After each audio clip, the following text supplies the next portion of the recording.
بسم الله الرحمن الرحیم. نن زموږ د علم النحو دویم درس دی او فصل نمبر 1 کلمه او کلام باره کې به خبره کوو چې کلمه څه ته وایي، کلام څه ته وایي. ښه، چې کومه خبره د انسان د ژبې نه ادا شي، کومه خبره چې د انسان د ژبې نه ادا شي هغې خبرې ته لفظ وایي. کومه خبره چې د انسان د خولې نه ادا کېږي، کوم لفظ چې انسان په تلفظ کوي که نه جي، نو دغې ته لفظ وایي. ما یتلفظ به الانسان، په کومو خبرو چې انسان تلفظ کوي هغې ته لفظ وایي. دویمه لفظ، د لفظ معنی څه ده جي؟ د لفظ معنی ده ویشتل. عربی کې وایي اکلت التمرة، ما کجوره وخوړه. ولفظت النوا، ولفظت لفظت النوا، او دا کجورې اډوکې ما وغورځو، یعنی اومې ویشتو، اومې غورځو. نو غورځولو ته ویشتلو ته لفظ وایي. ټیک شو جي؟ چې کومه خبره د انسان د ژبې نه ادا شي، چې کومه خبره د انسان د ژبې نه ادا شي هغې خبرې ته لفظ وایي، هغې خبرې ته لفظ وایي. بیا که چېرته دا لفظ معنادار وي، د دې لفظ معنی وي، معنادار وي، نو دې لفظ ته موضوع وایي. که چېرته دا لفظ کم لفظ چې د انسان د ژبې نه ادا کېږي د دې معنی وي، نو بیا ورته موضوع وایي، دغې لفظ ته موضوع وایي. او که چېرته بې معنا وي، یعنی معنی نه وي د دې لفظ کم چې د انسان د ژبې نه ادا شي او د دغې لفظ معنی نه وي، نو بیا ورته محمل وایي. داسې لفظ ته بیا محمل وایي. اوس ګوره جي، حروف چې راجمع شي، حروف چې راجمع شي هغې نه لفظ جوړ شي، حروف چې راجمع شي لفظ ته جوړ شي. بیا د لفظ دوه قسمونه دي، یو معنی والا او یو بغیر معنی والا. د یو لفظ معنی شته او یو بغیر معنی والا. نو چې را کم معنی والا لفظ دی که نه دته موضوع وایي، او کم چې بغیر معنی والا لفظ دی دته محمل وایي، محمل. اوس چې د یو لفظ دی مثلا کتاب، مونږ وایو کتاب، نو دا کتاب لفظ موضوع دی، یعنی معنی والا لفظ دی. او اوس مونږ وایو کتاب میتاب، نو ګورئ دا میتاب چې دی دا لفظ محمل دی.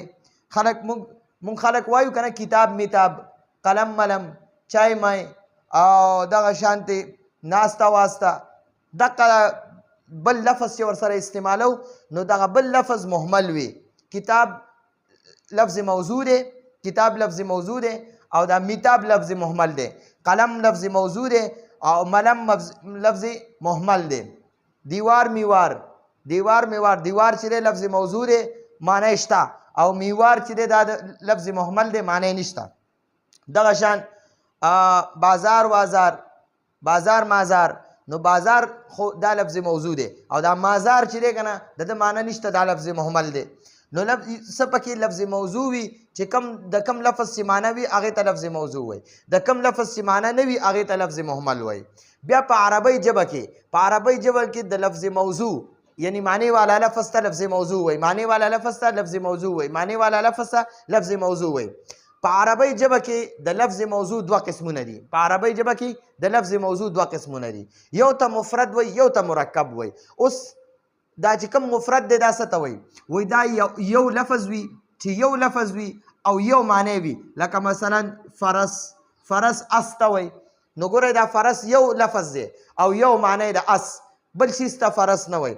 اوس رجل چې دی په عربی کې سړي ته وایي رجل، نو ګورئ یو لفظ دی او یو معنی ده. رجل صرف سړي ته ویلی شي، بل چاته نشي ویلی. دغه شان امرأه چې دی دا ښځې ته وایي، نو دا امرأه چې دی دا یو لفظ دی او یو معنی ده. دغه شان کتاب، دا کتاب چې دی یو لفظ دی یو معنی ده. قلم دا یو لفظ دی یو معنی ده. نو دې ته چې یو لفظ دی او یو معنی دې ته لفظ مفرد وایي، چې یو لفظ دی او یو معنی دې ته مفرد وایي. داسې لفظ موضوع چې یو لفظ او یو معنی وي نو هغې ته مفرد وایي، چې یو لفظ وي او یو معنی وي هغې ته مفرد وایي. اوس چې د یو نه زیات الفاظ وي، یا دوه الفاظ وي یا زیات وي، نو هغې ته مرکب وایي. لکه مثلا ګورئ عبدالله، دا عبد یو لفظ دی، الله چې دی دا بل لفظ دی. ټیک شوه؟ کتاب الله، کتاب الله وګوره یو کتاب شو یو الله شو رسول الله، یو رسول شو یو الله شو. نو وګورئ چې کوم یو لفظ وي هغې ته او معنی وي هغې ته مفرد وایي، چې د یو نه زیات وي دوه الفاظ یا ډېر وي نو هغې ته مرکب وایي، یعنی مرکب د یو نه زیاتو لفظونه چې جوړ شوی وي. ښه جي، اوس مفرد هغه یوازې لفظ ته وایي، هغه یوازې لفظ ته وایي چې یو لفظ وي چې هم یو معنی وي، چې یو لفظ یو معنی وي، او داسې لفظ ته کلمه هم وایي. د مفرد لفظ نه دی، مفرد لفظ دې ته کلمه هم وایي، مفرد هم ورته وایي، کلمه هم ورته وایي، او لفظ موضوع هم ورته وایي. لفظ موضوع، مفرد او کلمه دا هم یو لفظ ته وایي. او د کلمې بیا درې قسمونه دي، د کلمې درې قسمونه دي.